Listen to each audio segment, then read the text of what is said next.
कस्तूरीतिलकं ललाटपटले वक्षस्थले कौस्तुभं नासाग्रे वरमौक्तिकं करतले वेणुकरे कङ्कणं सर्वाङ्गे हरिचन्दनं सुललितं कण्ठे च मुक्तावली गोपाश्रीपरिवेष्टितो विजयते गोपालचूडामणिम्। ॐ नारायणं नमस्कृत्यं नरं चैव नरोत्तमं दैवी सरस्वतीं व्यासं ततो जयमुदीरयेत्। नमस्कार मित्रों, मैं आचार्य अन्नपूर्णानंद आपका स्वागत करता हूं अपने YouTube चैनल पर। मित्रों, जैसे कल की कथा को आपने सुना, तो जैसे जो है ऋषि ने जो लोमस ऋषि ने बताया कि उन ब्राह्मण ने जो है भगवान की बड़ी सुंदर स्तुति की, तो राजा दलीप जो है अपने गुरु वशिष्ठ जी से पूछते हैं कि हे गुरु, हे गुरुवर, यदि आपकी मेरे पर कृपा हो तो कृपा करके बताएं कि वह जो है वह उन ब्राह्मण ने जो है भगवान की कौन सी स्तुति की। तो लोमस ऋषि जी जो है फिर उनको बता रहे हैं कि उन्होंने जो है जब भगवान जी इतना कह करके भगवान अंतर ध्यान हो गए, उनको वर दे करके अंतर ध्यान हो गए और देवद्युति भगवान के ध्यान में लीन हो गए, तब देवनिधि कहने लगे, हे महर्षि, जैसे गंगा जी में स्नान करने से मनुष्य पवित्र हो जाता है, वैसे ही भगवान की इस कथा को सुनकर मैं पवित्र हो गया। कृपा करके उस स्तोत्र को कहिए जिससे उस ब्राह्मण ने भगवान को प्रसन्न किया। लोमस जी कहते हैं उस स्तोत्र को पहले गरुड़ जी ने कहा था, गरुड़ जी से मैंने सुना। हे विप्र, वह स्तोत्र अध्यात्म विद्या का सार पापों को सार है और पापों के समस्त पाप राशि को जलाने वाला है। वासुदेव, सर्वव्यापी, चक्रधारी, सज्जनों के प्रिय, जगत के स्वामी श्री कृष्ण को मैं प्रणाम करता हूँ। जब स्तुति करने वाला जिसकी स्तुति की जाए और सभी जगत विष्णुमय है, तो किसकी स्तुति की जाए। इस प्रकार वह कहने लगे, जिसे भगवान के श्वास वेद हैं, फिर उसकी स्तुति कौन कर सकता है। जो उनकी प्रसन्नता के लिए की जा सकती है, जिसको वेद नहीं जान सकते, न वाणी जान सकती है, न मन जान सकता है, उस स्थिति में अज्ञानी क्या कर सकता है। सारा चर अचर संसार जिसकी माया से चक्र की तरह घूम रहा है, इसी से हे प्रभु आप चक्रपाणी कहलाते हो। ब्रह्मा विष्णु आप ही हो। सारे संसार को उत्पन्न करने वाले ब्रह्मा को भी आप उत्पन्न करने वाले हो। जब जीव शरीर को धारण करता है तब उसको ज्ञान उत्पन्न होता है। तुम सब सुखों के दाता हो हे प्रभु, इसमें कोई संदेह नहीं। आपसे संपूर्ण सुखों के देने वाली बुद्धि उत्पन्न होती है। आप ही 5 कर्मेंद्रियों, 5 महाभूत और उनके विविध भाव हो। ब्रह्मा विष्णु रुद्र की कल्पना से आप संसार की कल्पना इसी प्रकार करते हो जैसे पिता पुत्र की करता है। कवियों में आप जो रूप आपका जो रूप शोभा देता है, उन निर्गुण विष्णु भगवान को मैं प्रणाम करता हूँ। जिसमें ज्ञान बुद्धि रखने से श्रुतियों में कहे हुए कर्मों को लोग करते हैं, उस पवित्र ब्रह्म को मैं नमस्कार करता हूँ। मैं उस सत्य स्वरूप हरि भगवान को, सत्यनारायण भगवान को, जिसको योगी लोग सब प्राणियों में आत्म रूप से देखते हैं, मैं उनकी उपासना करते हैं, जिसको अद्वैत कहते हुए गाते हैं और यज्ञ करते हैं, उन माधव भगवान को मैं प्रणाम करता हूँ। मनुष्यों को माया तथा मोह रूपी वायु से सदा भभकने वाली ज्वाला आपके चरण कमल की छाया पहुँचने से नहीं जलाती। जिसके स्मरण मात्र से मोह, अज्ञान, रोग, दुख, समस्त पाप जो है दूर हो जाते हैं, उन अनंत भगवान को मैं प्रणाम करता हूँ। जिसके मिल जाने पर और किसी वस्तु की इच्छा नहीं रहती, जिनको जान करके अद्वैतवादी आत्मा को समान मानते हैं। यदि विष्णु शब्द का अर्थ और उसके विषय का ज्ञान एक ही होता है, तो इस सत्य से हे माधव इस संसार की माया में फंसकर तेरे ही ध्यान में रत रहता। यदि वेदांत दर्शन में भगवान सारे संसार में व्याप्त हैं, तो इसी सत्य से भगवान में मेरी निर्विघ्न भक्ति हो। बीज नहीं है तो भी बिना बीज के स्वयं विद्यमान ही भगवान विष्णु हैं। सो वह विष्णु भगवान रूप रंग से हमारे बीज के टुकड़े टुकड़े को जो सृष्टि अर्थात सृष्टि करना, स्थिति मतलब पालन करना, तथा लय करना मतलब संहार करना, करने के लिए भगवान ने ब्रह्मा विष्णु और महेश तीनों रूपों को धारण किया है। और इस कार्य में रत सत रज और तम इन तीनों गुणों से आप इन तीनों में विद्यमान हैं। वह भगवान मुझ पर दया करें जो देवताओं की प्रार्थना पर अवतार धारण करते हैं। वह भगवान मुझ पर प्रसन्न हो जो प्राणियों के हृदय रूपी मंदिर में निर्मल देव रूप में वास करते हैं। वह भगवान मुझ पर प्रसन्न हो जो अविद्या पूर्ण संसार का त्याग करता है। जगन्मय हे प्रभु आप हो, जगन्मय आप हो, समस्त विश्व आप ही हो।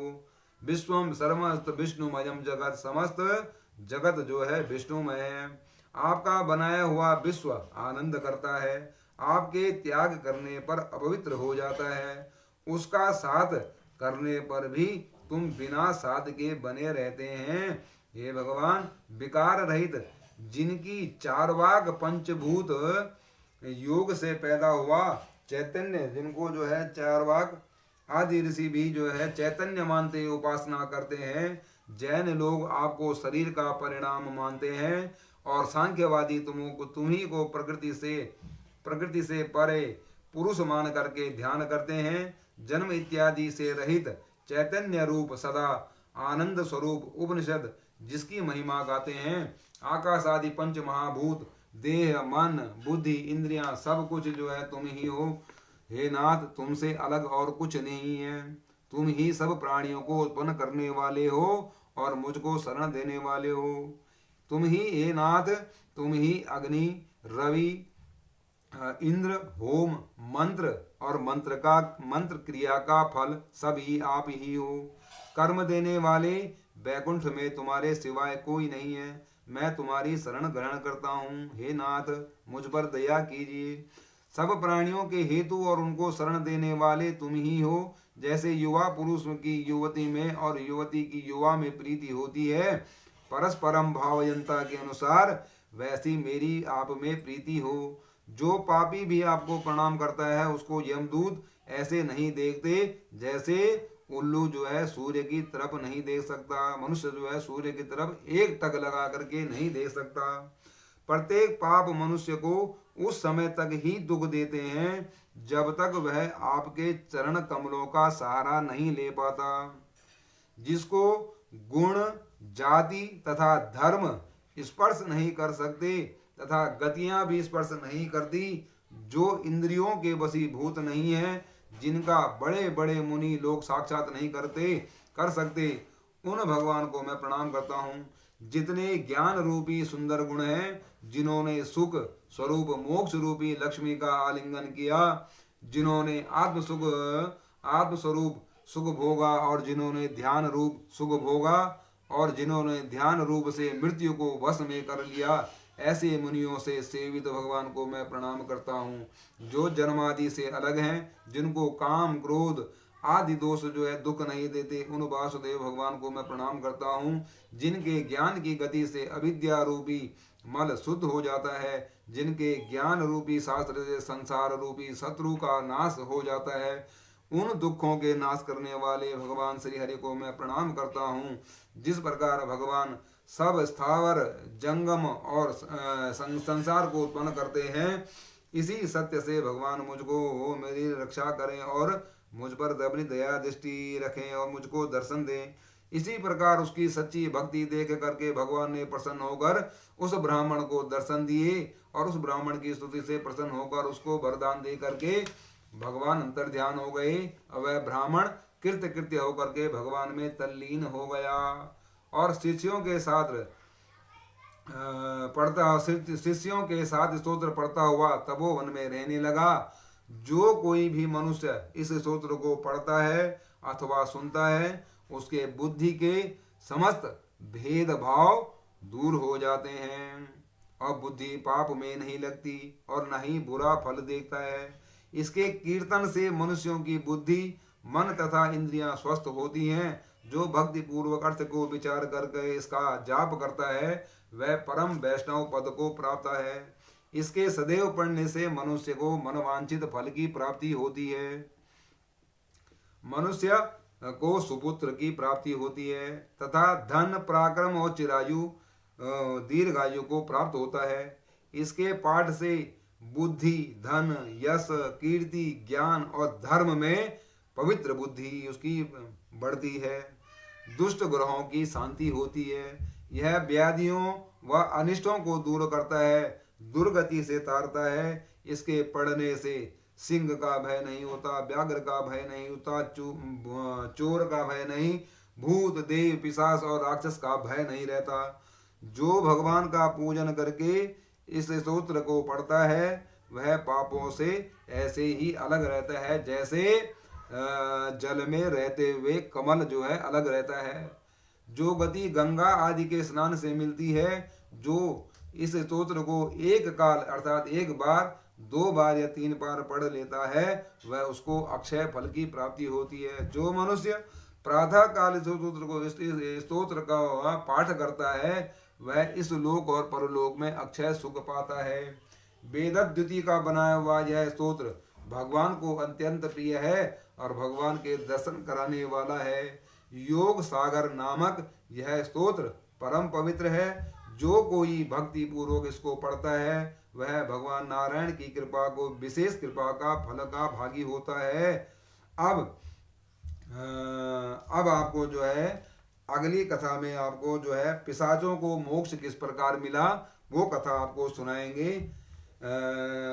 यदि आपको ये कथा अच्छी लगी हो मित्रों तो आप इस कथा को जो है वह लाइक करें, शेयर करें और कमेंट भी जरूर करके बताएं कि कथा आपको कैसे लग रही है।